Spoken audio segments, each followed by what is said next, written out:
जीवन कौशल सत्र से संबंधित चर्चा। आज का विषय मेरे अधिकार भाग 1। आज की चर्चा का उद्देश्य अपने मौलिक अधिकारों व उनसे जुड़ी जिम्मेदारियों को समझना। अधिकारों के जुड़ी पहली चर्चा पर आप सभी का स्वागत। अच्छा, चर्चा शुरू करने से पहले एक बात बताएं, क्या आपको स्कूल जाने में मजा आता है? क्या आप अपने कक्षा और स्कूल को साफ रखना सुनिश्चित करते हैं? स्कूल जाना और अपनी कक्षा को साफ रखना रोजमर्रा की गतिविधियों की तरह लग सकता है, लेकिन वे वास्तव में आपके अधिकारों और जिम्मेदारियों को समझने का एक महत्वपूर्ण हिस्सा है। आपके घर, कक्षा, शहर या देश में अधिकार और जिम्मेदारियां महत्वपूर्ण हैं। इससे हमारे समुदायों का निर्माण और सुधार संभव है। आइए अपने अधिकारों और जिम्मेदारियों पर अधिक बारीकी से नजर डालें और जानें कि कैसे उन्हें समझने से हमें अच्छे नागरिक बनने में मदद मिल सकती है। अधिकार और जिम्मेदारियां हमारे समुदायों को बेहतर बनाने में मदद करती। अधिकार वे स्वतंत्रताएं हैं जो हमारे कानूनों द्वारा संरक्षित हैं, जबकि जिम्मेदारियां या कर्तव्य ऐसी चीजें हैं जो हमें करनी चाहिए। अच्छे नागरिक या किसी समुदाय के सदस्य होने के लिए हमें अपने अधिकारों और जिम्मेदारियों को समझना चाहिए। अधिकार वे स्वतंत्रताएं हैं जो हमारे कानूनों द्वारा संरक्षित हैं। भारत में हर व्यक्ति को संविधान द्वारा कुछ मौलिक अधिकार प्रदान किए गए हैं।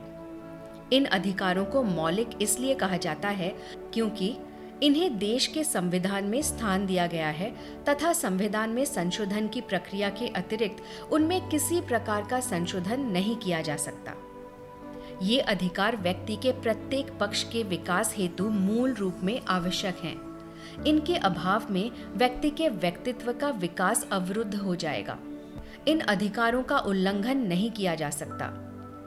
मौलिक अधिकार न्याय योग्य हैं तथा समाज के प्रत्येक व्यक्ति को समान रूप से प्राप्त होते हैं। संविधान नियमों का वो संकलन है जिसमें हमारे देश की व्यवस्था की रूपरेखा और हमारे सामाजिक आदर्श लिखित हैं। संविधान सभा में कई समस्याओं पर विस्तार से चर्चा की गई।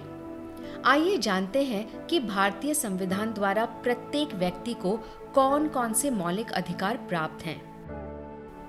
समानता का अधिकार, जैसे जाति, धर्म, लिंग या जन्म स्थान के आधार पर किसी भी व्यक्ति से भेदभाव नहीं किया जाना चाहिए। सभी समान हैं। उदाहरण के लिए कक्षा में प्रवेश सभी को मिलता है।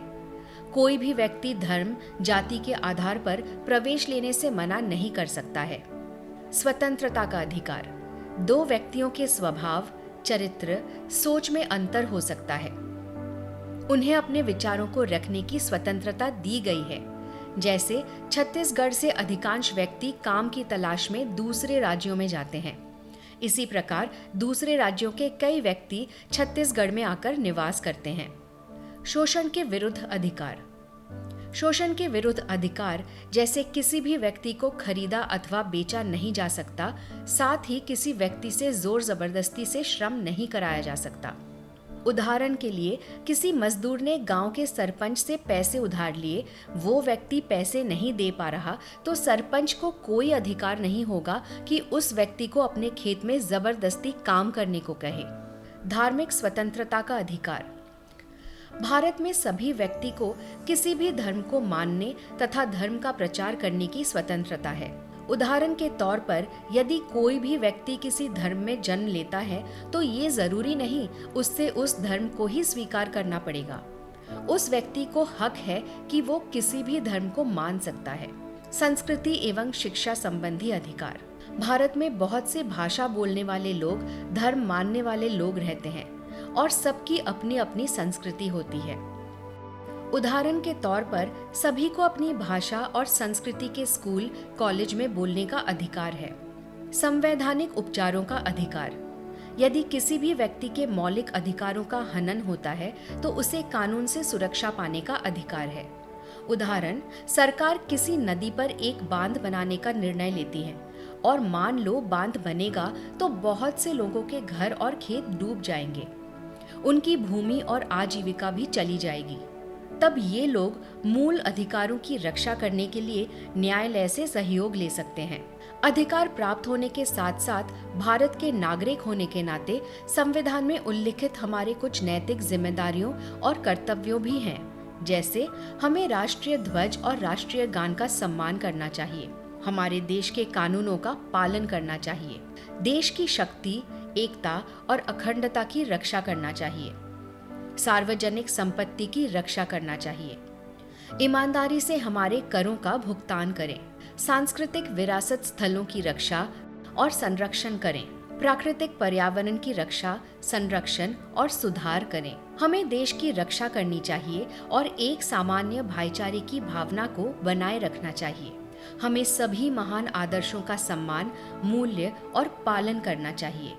स्वतंत्रता के लिए राष्ट्रीय संघर्ष आदि में संविधान की ऐसी प्रतिबद्धताओं को शामिल करना देश की प्रगति, शांति और समृद्धि के लिए महत्वपूर्ण है। दोस्तों, अधिकार और कर्तव्य निकटता से संबंधित हैं और इन्हें एक दूसरे से अलग नहीं किया जा सकता है। दोनों साथ साथ चलते हैं। ये एक ही सिक्के के दो पहलू हैं। यदि राज्य एक नागरिक को जीवन का अधिकार देता है, तो ये उस पर एक दायित्व भी डालता है कि वो अपने जीवन को खतरे में ना डाले, साथ ही दूसरों के जीवन का सम्मान करे। अगर मुझे काम करने और कमाने का अधिकार है, तो दूसरों के समान अधिकार को पहचानना भी मेरा कर्तव्य है। दोस्तों, मैं आशा करती हूँ हम सभी को अधिकारों और कर्तव्यों के बारे में जानने को मिला होगा। याद रखिए, हम सबको अधिकारों का समर्थन तभी मिलेगा यदि हम सब लोग भी अपने कर्तव्य का सही से पालन करेंगे।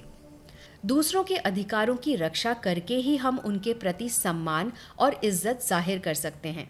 अपने जवाब हमें अपनी आवाज़ में रिकॉर्ड करके या व्हाट्सएप अथवा लिख कर भेज सकते हैं।